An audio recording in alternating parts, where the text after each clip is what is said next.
Good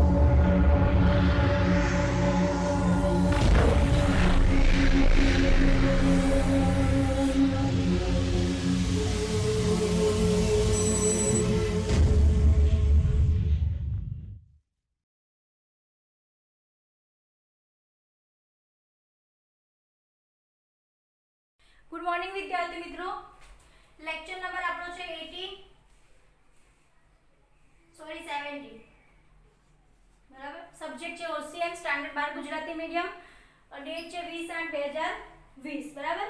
તો આજે આપણે જોઈશું ચેપ્ટર નંબર 6। આગળના લેક્ચરમાં પૂરું થઈ ગયું છે। કયું હતું ચેપ્ટર નંબર 6? દોરવણી બરાબર। આજે આપણે નવું ચેપ્ટર ચાલુ કરીશું, ચેપ્ટર નંબર 7 અંકુશ। અંકુશ એટલે કે કંટ્રોલિંગ, સંચાલનનું આ એક કાર્ય છે, છેલ્લું કાર્ય છે સંચાલનનું બરાબર। તો એના માટે આપણે પહેલા જોઈએ કે એની બ્લુપ્રિન્ટ શું છે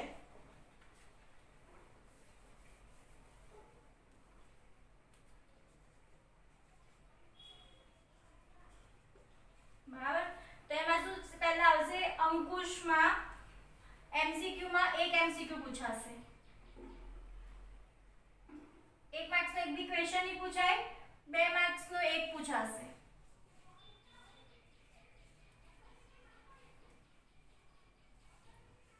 3 માર્ક નો એક પૂછાશે અને 5 માર્ક્સ નો એક પણ પૂછાશે નહીં। એટલે કુલ ટોટલ થઈને તમારે કેટલા માર્ક્સ નું છે? 3 ને 2 5 ને 1 6 માર્ક્સ નું। એટલે કે તમારું આખું આ ચેપ્ટર કેટલા માર્ક્સ નું છે? 6 માર્ક્સ નું છે। હવે આપણે ચાલુ કરીએ કે અંકુશ એટલે શું। તો પહેલા એની પ્રસ્તાવના જોઈ લઈએ। આજે તમને મેં લખ્યું છે કે તમારી પ્રસ્તાવના માટે લખ્યું છે અને શોર્ટમાં એ લખ્યું છે કે કોઈ બી ધંધા એકમની જો સ્થાપના કરવામાં આવે છે બરાબર, ધંધાકીય એકમની સ્થાપના શા માટે કરવામાં આવે? તો કે એક નિશ્ચિત ધ્યેય સિદ્ધ કરવા માટે કરવામાં આવે છે। નિશ્ચિત ધ્યેય સ્થાપવા માટે એ ધંધાકીય એકમની સ્થાપના કરવામાં આવે છે। દરેક ધ્યેય જે ધ્યેય હોય છે તે લાંબા ગાળાનો હોઈ શકે છે કે ટૂંકા ગાળાનો હોઈ શકે છે બરાબર। અને તેની અંદર ધંધાકીય એકમનો જે સ્થાપના કરવામાં આવે છે એનો ધ્યેય લાંબા ગાળાનો પણ હોઈ શકે છે અને ટૂંકા ગાળાનો પણ હોઈ શકે છે। તો પહેલા આપણે વિવિધ જે ધંધાકીય એકમમાં જે પ્રવૃત્તિઓ થવાની છે તેનું આયોજન કરવું પડે છે, ત્યારબાદ તેની વ્યવસ્થા તંત્રની રચના કરવી પડે છે અને આપણે આયોજન વ્યવસ્થા તંત્રની રચના બધું તો કરી દઈએ છે બરાબર, પણ તેના ઉપર જે આપણે જે વિવિધ યોજનાઓનો અમલ દરમિયાન જે પણ અવરોધો આવતા હોય છે, વ્યવસ્થા તંત્રની રચના કર્યા બાદ પણ જે પણ અવરોધો આવતા હોય છે, કામચોરી થતી હોય છે બરાબર, એ બધી વસ્તુઓને દૂર કરવા માટે દૂર કરવાની કામગીરી કોની હોય છે? અંકુશની હોય છે। એટલા માટે અમે શોર્ટમાં લખ્યું છે એક તો ધંધાકીય એકમ, એટલે એના તમારે લખવાનું કે ધંધાકીય એકમ સ્થાપના નિશ્ચિત ધ્યેય માટે કરવામાં આવે છે। ધ્યેય લાંબા ગાળાનો કે ટૂંકા ગાળાનો હોઈ શકે છે।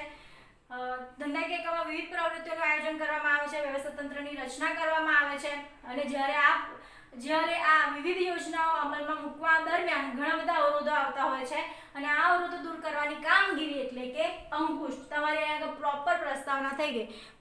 અંકુશનો કોઈ પણ ક્વેશ્ચન પૂછાય તો તમારે ત્યાં એટલી પ્રસ્તાવના લખવાની રહેશે બરાબર। અંકુશ એ યોજના પાર પાડવા માટે કર્મચારીઓની પ્રવૃત્તિની ચકાસણી કરવાની અને ભૂલો સુધારવાની પ્રક્રિયા છે। ધંધાકીય એકમમાં ઘણા બધા કર્મચારીઓ હોય છે બરાબર, એ કર્મચારીઓ એ લોકોને જે યોજના મુજબ એ લોકોને જે પ્લાનિંગ આપવામાં આવ્યું છે, જે યોજના આપવામાં આવી છે, જે આયોજન આપવામાં આવ્યું છે બરાબર, એ પ્રમાણે એ લોકો કાર્ય કરે છે કે નથી કરતા, પ્રવૃત્તિ કરે છે કે નથી કરતા, એની ચકાસણી કરવાની અને ભૂલો સુધારવાની પ્રક્રિયા એટલે કે અંકુશ બરાબર। હવે આપણે જોઈએ અંકુશ, તો કે આયોજનનું પ્રથમ કાર્ય, આયોજન એ સંચાલનનું પ્રથમ કાર્ય છે। સંચાલનનું પ્રથમ કાર્ય કયું કે પહેલા તો કયું ઉત્પાદન કરવાનું છે, શું ઉત્પાદન કરવાનું છે, કેટલા પ્રમાણમાં ઉત્પાદન કરવાનું છે, કેટલી જમીન જોઈશે, કેટલી જગ્યા જોઈશે બરાબર, એટલે એનું પ્રથમ કાર્ય આયોજન છે। જ્યારે અંકુશ એ સંચાલનનું છેલ્લું કાર્ય છે। એટલે આ સેન્ટેન્સ યાદ રાખવાનું તમારે કે આયોજન એ પ્રથમ કાર્ય છે તો અંકુશ એ કયું કાર્ય છે? તો કે છેલ્લું। એવું પણ પૂછાઈ શકે છે કે સંચાલનનું છેલ્લું કાર્ય કયું છે? તો કે એ તમારે એમસીક્યુ પૂછાઈ શકે છે, સંચાલનનું છેલ્લું કાર્ય કયું છે? તો કે અંકુશ। બીજું જો અહીંયા બીજું સેન્ટેન્સ પણ આપ્યું છે કે એવું પણ કહી શકાય કે આયોજન એ સંચાલનનું પ્રથમ સોપાન છે અને અંકુશ એ છેલ્લું સોપાન છે। આ તમારા માટે શું છે? તો કે 2 માર્ક્સ માટેનું જે પેલું સેન્ટેન્સ હોય છે સમજાવો, એ સેન્ટેન્સ બની શકે છે કે આયોજન એ સંચાલનનું પ્રથમ કાર્ય આયોજન છે અને છેલ્લું કાર્ય અંકુશ છે, સમજાવો. તો કેવી રીતે સમજાવવાનું? તો કે આયોજનમાં શું કરવામાં આવે છે કે પહેલા ધંધો કયો કરવાનો છે, કેવી રીતે કરવાનો છે, એ બધું નક્કી કરવામાં આવે છે. એટલે સંચાલનનું પ્રથમ કાર્ય આયોજન છે. જ્યારે આયોજન થઈ જાય છે, વ્યવસ્થા તંત્રની રચના થઈ જાય છે, કર્મચારીઓની વ્યવસ્થા થઈ જાય છે, ત્યારબાદ એ લોકો વ્યવસ્થિત રીતે કામ કરે છે કે નથી કરતા એ જોવાનું કાર્ય અંકુશનું છે, જે છેલ્લે આવે છે. પહેલાં બધું થઈ જવું જોઈએ. શું થઈ જવું જોઈએ? તો પહેલું આયોજન થઈ જવું જોઈએ, વ્યવસ્થા તંત્રની રચના થઈ જવી જોઈએ, કર્મચારીઓની વ્યવસ્થા થઈ જવી જોઈએ, એ લોકોને દોરવણી આપી દેવાની, બરાબર. હવે એ લોકોને બધું કહી દીધું છે, બધી જવાબદારી આપી દીધી છે, સત્તા સોંપી દીધી છે. પછી ફક્ત એક જ કાર્ય આવે છે કે અંકુશ. એ લોકોને જે કાર્ય કરે છે એ બરાબર કરે છે કે નથી કરતા, અને એ કાર્ય ઇનકેસ નથી બરાબર કરતા તો તેની ભૂલો સુધારવાનું કાર્ય એ શું છે? અંકુશનું છે. એટલા માટે કીધું છે કે આયોજન પ્રથમ કાર્ય છે અને અંકુશ છેલ્લું કાર્ય છે. આ તમને મેં 2 માર્ક્સનો ક્વેશ્ચન સમજાવી દીધો, બરાબર. હવે આપણે આગળ જોઈએ. અહીંયા મેં કીધું એમ કે આયોજન, વ્યવસ્થા તંત્ર, દોરવણી, કર્મચારી વ્યવસ્થા બધી થઈ જાય ત્યારબાદ છેલ્લું કાર્ય આવશે અંકુશનું. હવે આપણે વ્યાખ્યા જોઈએ અંકુશની.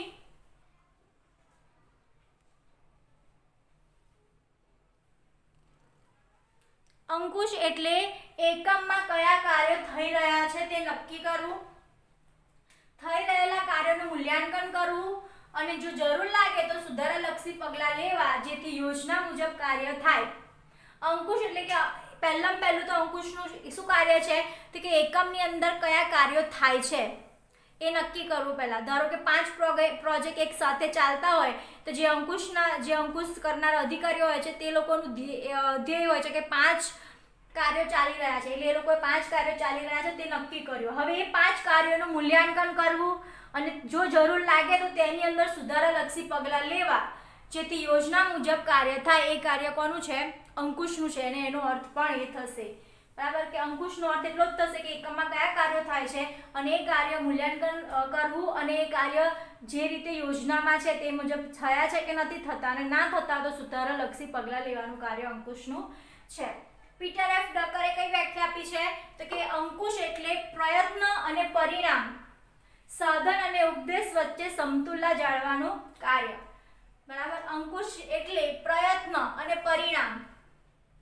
જે કર્મચારીઓ યોજના મુજબ કાર્ય કરવા માટે પ્રયત્ન કરી રહ્યા છે ને એમને જે પરિણામ મળે છે, અને ધંધાકીય એકમની અંદર જે સાધનો હોય છે, બરાબર, અને એ જ સાધનોથી આપણો જે ઉપદેશ હોય છે એ ઉપદેશ પૂરું કરવાનું હોય છે, બરાબર. એટલે એ સમતુલા સાધવાનું કાર્ય કોણ કરે છે?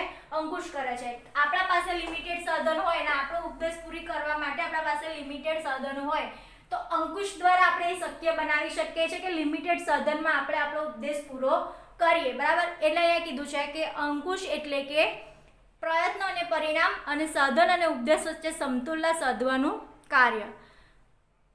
બીજી વ્યાખ્યા પણ આપેલી છે બુકની અંદર, એ જોઈ લઈએ આપણે. મેં બોર્ડ પર લખી નથી પણ આપણે જોઈ લઈએ કે હેનરી ફ્યુઅલે કઈ વ્યાખ્યા આપી છે. હેનરી ફ્યુઅલે કીધું છે ધંધાકીય એકમમાં બધું જ નક્કી કરેલી યોજના મુજબ, આપેલી સૂચના મુજબ, સ્થાપિત સિદ્ધાંતો મુજબ ચાલે છે કે નહીં તેની ચકાસણી કરવાનો અંકુશમાં સમાવેશ થાય છે. તેનો હેતુ નબળાઈઓ, ભૂલો શોધી કાઢવાનો છે જેથી સુધારી શકાય અને ફરી તેમ થતી અટકાવી શકાય. જે રીતે આ કીધું તેવી જ રીતે પણ એને થોડું ડિટેલમાં સમજાવ્યું છે. કેવી રીતે સમજાવ્યું છે? તો કે ધંધાકીય એકમમાં જે આયોજનો કરેલા હોય છે અને જે સૂચનાઓ આપેલી હોય છે એ મુજબ કાર્ય થાય છે કે નથી થતા તે ચકાસણી કરવાનું કાર્ય અંકુશનું છે. અને ઇન કેસ કોઈ નબળાઈઓ અથવા ભૂલો આવતી હોય કાર્યની અંદર કે યોજનાની અંદર તો તેને દૂર કરવાનું છે અને ફરી એવી ભૂલો ના થાય એ જોવાનું કાર્ય કોનું છે? અંકુશનું છે. તેને અંકુશ કહેવામાં આવે છે. હવે આપણે લાક્ષણિકતાઓ જોઈએ અંકુશની. એમાં પહેલી લાક્ષણિકતા છે આયોજન સાથે સંબંધ. લાક્ષણિકતા આપણે જે પ્રસ્તાવનામાં સમજી ગયા છે તે જ હોય છે, બરાબર. અહીં આગળ ફરી જોઈએ આપણે કે આયોજન સાથે સંબંધ. આયોજન અને અંકુશ બંને સિક્કાની એક બાજુ સમાન છે. આ પણ તમારા માટે બે માર્ક્સનો ક્વેશ્ચન થયો. કઈ રીતે? જો એક આ આયોજન એ સંચાલનનું પ્રથમ કાર્ય આયોજન છે અને છેલ્લું કાર્ય અંકુશ છે સમજાવો. પ્રથમ સોપાન છે છેલ્લું સોપાન છે એ બે થયા અને ત્રીજું થયું આયોજન અને અંકુશ બંને એક સિક્કાની બે બાજુ સમાન છે બરાબર. તો તમારે એમાં જે રીતે આમાં આન્સર લખતા મેં શીખવાડ્યો તેવી રીતે ત્યાં આન્સર એ જ આવશે. તમારે એ રીતે લખવાનું ત્યાં આગળ કે આયોજન વગર અંકુશ શક્ય નથી. પહેલા ધંધાકીય એકમની જે સ્થાપના કરવામાં આવશે એમાં પહેલું આયોજન કરવું પડશે. આયોજન નહીં કરીએ તો વ્યવસ્થા તંત્રની રચના નહીં થાય. વ્યવસ્થા તંત્રની રચના નહીં થાય તો કર્મચારી વ્યવસ્થાની રચના નહીં થાય. દોરવણી કોને આપીશું? એટલે કોઈ આગળ કામ જ ચાલી શકશે નહીં. એટલે આયોજન હોવું જરૂરી છે. અને આયોજન થઈ ગયું બરાબર, વ્યવસ્થા તંત્રની રચના થઈ ગઈ, કર્મચારી વ્યવસ્થાની રચના થઈ ગઈ, દોરવણી આપી દીધી, પણ બધા કર્મચારીઓ પોતાના મન ફાવે તેવું કાર્ય કરશે તો પણ ધંધાકીય એકમના હેતુઓ સિદ્ધ થઈ શકશે નહીં. એટલે ત્યાં વળી અંકુશની જરૂર પડે છે કે જે કર્મચારીઓ કામ કરે છે તેમના પર અંકુશ રાખવું. યોગ્ય કાર્ય કરે છે કે નથી કરતા, કોઈ ભૂલ કરે છે તો તેને સુધારવાનું કાર્ય કોણ કરે છે? અંકુશ કરે છે. એટલે કે ધંધાકીય એકમની અંદર આયોજન જેટલું જરૂરી છે તેટલું જ અંકુશ જરૂરી છે, જેથી કહી શકાય કે આયોજન અને અંકુશ બંને સિક્કાની બે બાજુ સમાન છે બરાબર. આ તમારો 2 માર્ક્સનો ક્વેશ્ચન થઈ ગયો. આયોજન યોજના બનાવે, અંકુશ તે મુજબ કાર્ય થાય છે કે નહીં તે જોવાનું કાર્ય કરે છે. પહેલા મેં સમજાવી દીધું તમને કે આયોજન બધી યોજના બનાવે છે અને એ મુજબ કાર્ય થાય છે કે નહીં એ જોવાનું કાર્ય કોનું હોય છે? તો કે એ જોવાનું કાર્ય અંકુશનું હોય છે. બીજું અહીંયા આગળ જો ચોપડીની અંદર બીજું એક સેન્ટેન્સ આપ્યું છે જેથી કહી શકાય કે આયોજન અને અંકુશ જોડિયા બાળકો સમાન છે. આ પણ પૂછાય છે પણ એની અંદર સેમ આ જ લખવાનું જે મેં તમને હવે સમજાવ્યું. રિપીટ નથી કરતી કેમ કે આ ત્રીજી ચોથી વખત રિપીટ થશે બરાબર. અહીંયા આગળ તમારે એટલા સેન્ટેન્સ યાદ રાખવાના છે. બીજું શું આવ્યું? આયોજન અંકુશ બે જોડિયા બાળકો સમાન છે. એમાં પણ તમને મેં જે એમાં સમજાવ્યું એ જ લખવાનું રહેશે. હવે આગળની આપણે લાક્ષણિકતાઓ જોઈએ. બીજું છે દરેક સપાટીએ થતું કાર્ય. તો કે અંકુશ એ ફક્ત કોઈ એક સપાટી સુધી સીમિત નથી. આપણે કેટલી સપાટી છે? આપણી 3 સપાટી છે, ઊંચી સપાટી, મધ્ય સપાટી ને તળ સપાટી. તો કેવું છે? તો કે ઊંચી સપાટી, મધ્ય સપાટી, તળ સપાટી દરેક સપાટીએ અંકુશ જરૂરી છે. એવું એક બી વસ્તુ નથી કે અંકુશ કોઈ એક જ સપાટી સુધી સીમિત હોય, એવું નથી. અંકુશ ઊંચી સપાટી, મધ્ય સપાટી ને તળ સપાટી ત્રણ જગ્યા પર અંકુશની જરૂરિયાત છે. પણ અંકુશ વધારે અને કોઈ જગ્યા પર વધારે પ્રમાણમાં છે, કોઈ સપાટીએ વધારે પ્રમાણમાં છે અને કોઈ સપાટીએ ઓછા પ્રમાણમાં છે. એટલે કે વધતું ઘટતા પ્રમાણમાં અંકુશ તો બધી જ સપાટીએ એનું કાર્ય કરે છે. જેમ કે ઊંચી સપાટી સંચાલન છે, એ મધ્ય સપાટી સંચાલનને કોઈ કાર્ય આપે છે બરાબર. એ કાર્ય એ મુજબ થાય છે કે નથી થતું એ પણ ઊંચી સપાટી એનું ધ્યાન રાખે છે પણ ઓછા અંશે. ઊંચી સપાટીને ખબર છે કે મધ્ય સપાટીએ કામ કરનારા જેટલા પણ અધિકારીઓ હશે તે લોકો નિષ્ણાંતો હોય છે બરાબર, અને એ લોકો પોતાનું કાર્ય વ્યવસ્થિત રીતે કરવાના છે. એટલે કે એ અંકુશ રાખશે પણ ઓછા પ્રમાણમાં રાખશે બરાબર. અને મધ્ય સપાટી જે તળ સપાટીને ઓર્ડર આપશે ત્યાં આગળ એ લોકો અંકુશ વધારે પ્રમાણમાં રાખશે. કેમ કે એમના હાથ નીચે કામ કરતા કર્મચારીઓ, તાબેદારોને કામ આવડતું હોય ના આવડતું હોય બરાબર, કોઈ કામ ચોરી કરતું હોય, કોઈને અંદર કોઈ પ્રોબ્લેમ હોય, તો એ બધી બાબતોને ધ્યાન રાખવા માટે જે મધ્ય સપાટી છે તેને વધારે પડતું અંકુશ રાખવું પડતું હોય છે. તો કે અંકુશ દરેક સપાટીએ થતું કાર્ય છે પણ કોઈ સપાટીએ વધુ થાય છે તો કોઈ સપાટીએ ઓછું થાય છે બરાબર.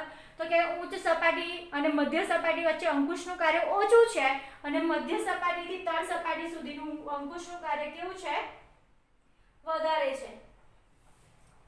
હવે આપણે જોઈએ ત્રીજું, સતત ચાલતી પ્રક્રિયા.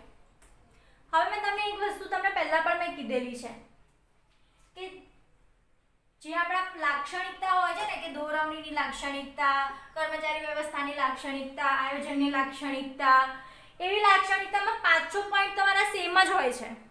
તો એ પ્રમાણે તમારા માટે બેનિફિટ છે.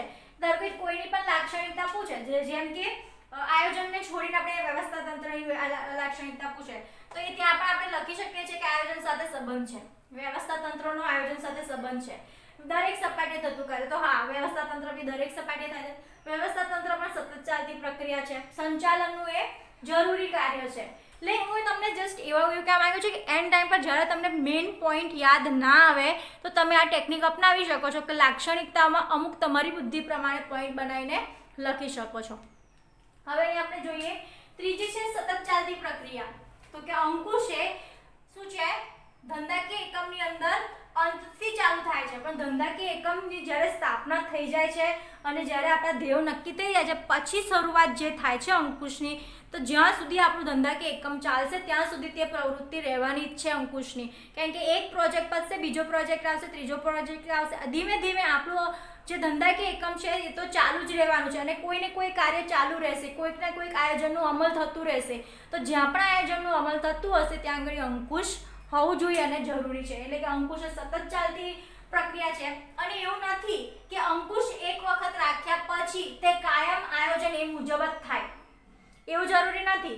ધારો કે તમારું એક કોઈ કર્મચારી છે અને આયોજન મુજબ કાર્ય કરે છે કે નથી કરતા, આજે જોઈ લીધું, હવે કાલે આપણે એવું વિચારીએ કે ના કાલ તો એ લોકો બરાબર કરતા હતા, આજે આપણે જોવા નથી જવું, તો એવું જરૂરી નથી. અંકુશ એ સતત પ્રક્રિયા છે, આજે જોવા ગયા, કાલે જોવા ગયા, જ્યાં સુધી તેમનું કામ ચાલતું હોય ત્યાં સુધી તમારે જોવા જવું પડશે. એટલે એકવાર અંકુશ રાખ્યા પછી કાયમ આયોજન મુજબ કાર્ય થતું હશે એવું માનવું યોગ્ય નથી. એટલે કે જે અંકુશ છે તે સતત ચાલતી પ્રક્રિયા છે કે રોજબરોજ એ જોવા જવું જ પડે કે કાર્ય કેવી રીતે થાય છે. સતત અંકુશ રાખવું જરૂરી છે. કર્મચારીઓને ઉપર જો તમે રોજ જશો, એ લોકો કામ કરે છે કે નથી કરતા એ જોશો, તો શું થશે, એ લોકો કાર્ય વધારે ચીવટથી સારી રીતે કરશે, કારણ કે એમના પર અંકુશ રાખવામાં આવે છે. છેલ્લું ચોથું જોઈએ આપણે, સંચાલનનું છેવટનું કાર્ય છે. અંકુશ એ સંચાલનનું છેવટનું કાર્ય છે. અહીંયા આગળ મારે વારંવાર આ વિશે હું ઘણું બધું બોલી ગઈ છું એટલે તમને હું ટૂંકમાં સમજાવી દઉં. મેં તમને કીધું એમ કે પહેલાં આપણે શું કરીએ છીએ, ધંધાકીય સ્થાપના વખતે તે ઉપદેશ નક્કી કરીએ એટલે કે આયોજન કરીએ છીએ. પછી અહીંયા અમલ કરવા માટે વ્યવસ્થા તંત્રની રચના કરીએ છીએ. પછી આપણે વ્યવસ્થા તંત્રની રચના થઈ ગયા બાદ કર્મચારી વ્યવસ્થાની ગોઠવણી કરીએ છીએ અને એ કર્મચારીને આપણે દોરવણી આપીએ છીએ કે કઈ રીતે કામ કરવું અને એ લોકોને કામની સોંપણી કર્યા બાદ અંકુશનું કાર્ય શરૂ થાય છે. એ લોકોને કામ આપી દીધું, બરાબર, એમના હાથમાં સુધી પહોંચી ગયું, આયોજન કરીને કામ પહોંચી ગયું. હવે એ મુજબ કાર્ય થાય છે કે નહોતું થતું એ જોવાનું કાર્ય અંકુશનું છે અને અગર નથી થતું તો કઈ રીતે એમની પાસે કરાવવું એ પણ જોવાનું કાર્ય અંકુશનું છે. ભૂલો થતી હોય તો તેને સુધારવાનું કાર્ય પણ કોનું છે, અંકુશનું છે. તો આ હવે આપણી લાક્ષણિકતા. આજે આપણે 4 લાક્ષણિકતા લઈએ છીએ. નેક્સ્ટ લેક્ચરમાં આપણે બીજી 6 લાક્ષણિકતા લઈ લઈશું, કેમ કે આ 10 લેવા જઈશું તો આપણો લેક્ચર ઘણો લાંબો થઈ જશે. તો આ લેક્ચરમાં કોઈને ના ખબર પડી હોય તો તમે મને કોલ મેસેજ કરીને પૂછી શકો છો. લેક્ચર પસંદ આવે તો લાઈક, કમેન્ટ ને શેર કરો.